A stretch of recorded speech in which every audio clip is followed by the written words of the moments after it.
Hello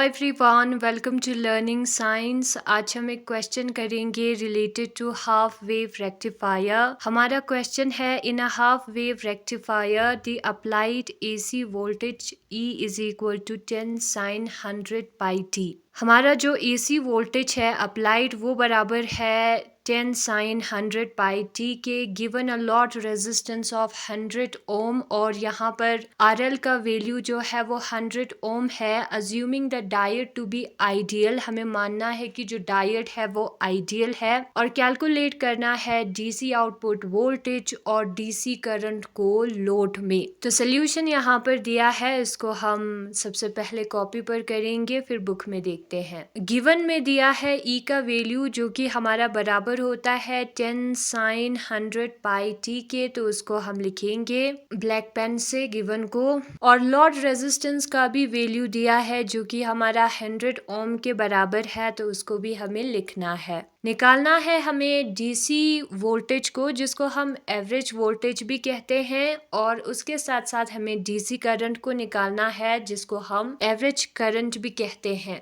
यहाँ पर ये जो 10 है ना वो मैक्सिमम वोल्टेज रिप्रेजेंट कर रहा है, फिर उसके बाद साइन का फंक्शन। तो ई मैक्सिमम हमारा कितना होगा, 10 वोल्ट के बराबर होगा। और लॉड रेजिस्टेंस का वैल्यू यहाँ पर दिया है, RL जो है वो हमारा 100 के बराबर होगा। जो हमारा EDC है वो EM अपॉन पाई के बराबर होता है। ये हमारा फॉर्मूला है। मैक्सिमम वोल्टेज डिवाइडेड बाय पाई जो है वो हमें आउटपुट या एवरेज वोल्टेज देता है। तो EM के जगह पर हम लिखेंगे 10 वोल्ट। मैक्सिमम वोल्टेज अभी हमने निकाला था, डिवाइडेड बाय 3.14 हमें करना है। 3.14 को 314 डिवाइडेड बाय 100 करके भी हम लिख सकते हैं। अब ये जो टर्म डिवाइड में है 100, उसको जब हम ऊपर लेकर जाएंगे क्योंकि वो थर्ड पर है डिवीजन में, ठीक है, तो उसको हम फर्स्ट पर भी लेकर जा सकते हैं। तो हमें मिलेगा 10 इंटू 100। जो थर्ड पे डिवीजन पर है उसको हम फर्स्ट पे लेकर गए हैं, डिवाइडेड बाय 314 आएगा। 10 इंटू 100 जो है वो 1000 होता है, तो 1000 डिवाइडेड बाय 314 हमें मिलेगा। फिर उसके बाद हम क्या करेंगे, 314 को जो है 3 के साथ मल्टीप्लाई करेंगे तो हमें मिलेगा 942 जो कि 1000 से कम है, तो हम मल्टीप्लाई कर सकते हैं। बचेगा यहाँ पर 58। फिर एक जीरो हम पुट करेंगे क्योंकि हमने ऊपर पॉइंट पुट किया है। 314 को जब हम 2 से इंटू करेंगे तो 628 आता है जो कि बिग नंबर है 580 से, तो हम 1 से ही इंटू करेंगे। 314 इंटू 1 जो है वो 314 होगा। 580 में से जब हम 314 निकालेंगे तो बचेगा 266, तो उसको हमें लिखना है। 266 जो है वो 314 से कम है। पॉइंट हमने पहले लगाया है तो एक जीरो हम लगा सकते हैं। 314 को जब हम 8 से इंटू करेंगे तो 8 4 जा 32, फिर 3 चला जाएगा कैरी, 8 1 जा 8 प्लस 3 करेंगे तो 9 10 11, 1 चला जाएगा कैरी, 8 3 जा 24 प्लस 1 करेंगे तो 25, 2512 हमें मिलेगा। 314 को जब 8 से मल्टीप्लाई करेंगे तो वही हमें करना है। तो हमारा जो आंसर है वो 3.18 आता है। जब हम इसका राउंडिंग ऑफ करेंगे तो 3.12 होगा। 8 को जब हम हटाएंगे तो आगे एक नंबर ऐड होगा,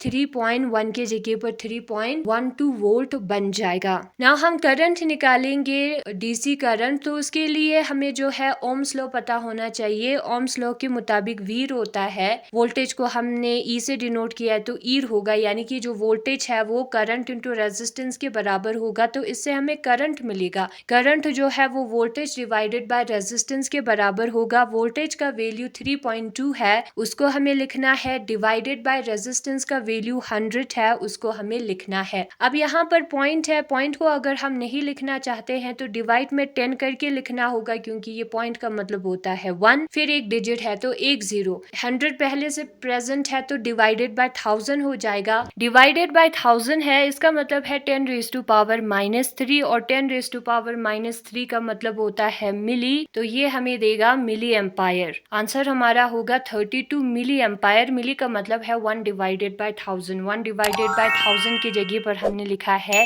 एम मिली, और करंट का यूनिट होता है एम्पायर, तो मिली एम्पायर जो है हमारा आंसर होगा। वही सेम चीज बुक में भी दिया है। बुक में सबसे पहले हम गिवन को लिखेंगे, जिसमें मैक्सिमम वोल्टेज जो है वो 10 वोल्ट के बराबर होगा, और रेजिस्टेंस का भी वैल्यू दिया है, उसको हम लिखेंगे जो कि 100 ओम के बराबर होगा। ठीक है, मैक्सिमम वोल्टेज जो है ये साइन के आगे जो फंक्शन है ना वो दिखाता है मैक्सिमम वोल्टेज को, तो इसी को यूज करके हम ईडीसी और करंट निकाल सकते हैं। ये जो डीसी आउटपुट है ना हमारा, average DC output, average output जिसको हम डीसी आउटपुट भी कहते हैं, वो ई एम अपॉन पाई के बराबर होता है। ये हमने पीक इनवर्स वोल्टेज वाले टॉपिक में यूज किया था ये रिलेशन। तो ई एम का वैल्यू हमें मिला है 10 है, डिवाइडेड बाय पाई का वैल्यू कांस्टेंट होता है 3.14, तो 10 डिवाइडेड बाय 3.14 जो है वो 3.2 होगा। हमारा जो एवरेज वोल्टेज है वो होगा 3.2 वोल्ट। फिर जो करंट है वो हमारा बराबर होगा वोल्टेज डिवाइडेड बाय रेजिस्टेंस के।